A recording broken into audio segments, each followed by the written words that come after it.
Praise the lord. కామన్‌గా Christians వీడియోస్‌కి bad comments పెడుతున్న వాళ్ళు ఉంటారు కదా! అయితే నా వీడియోస్ కూడా చాలా బ్యాడ్‌గా కామెంట్స్ చేసిన వారు ఉన్నారు. ఒక ఆడపిల్లకి పెట్టాల్సిన కామెంట్స్ కాదవి. అంత ఘోరంగా, అంత వల్గర్‌గా నాకు కామెంట్స్ పెట్టారు.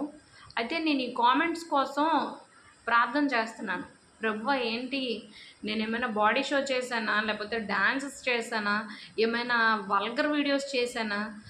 నువ్వు చెప్పిన మాటలే కదా ప్రజలకు ప్రకటించాలని ఆశపడుతున్నాను.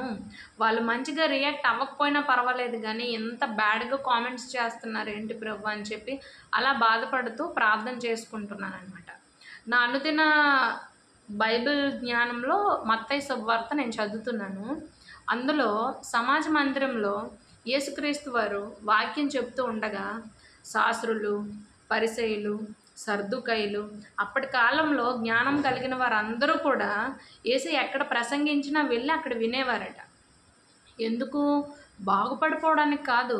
ఆయన నోటి నుంచి ఏదైనా తప్పొస్తదేమో, ఆయన చెప్పిన మాటల్లో ఏదైనా తప్పున్నదేమో వెతుకుదాం అని చెప్పి అక్కడికెళ్ళేవారంట. కొంతమంది తిండి కోసం యేసయ్యని వెంబడించేవారున్నారు. అద్భుతాలు చేస్తాడు, చాలామందికి ఫుడ్ పెడుతున్నాడు అని చెప్పి వెళ్ళేవారున్నారు. లేదా రోగాల నుంచి ఆయన నయం చేస్తాడు, స్వస్థపరుస్తాడని ఆయన వెంబడించిన వారున్నారు. లేదా ఆయన మాటల్లో తప్పులు వెతుకుతాం అని వెళ్ళిన వారు కూడా ఉన్నారు. అంత గొప్పవాడైన యేసుక్రీస్తు మాటల్లోనే తప్పులు ఎంచడానికి వీళ్ళు చూసేవారు. అలాంటిది ఆయన మాట ఉచ్చరించడానికి కూడా యోగ్యత లేని మనం ఏపాటివారం? ఖచ్చితంగా వాళ్ళు బ్యాడ్ కామెంట్స్ పెడతా ఉంటారు.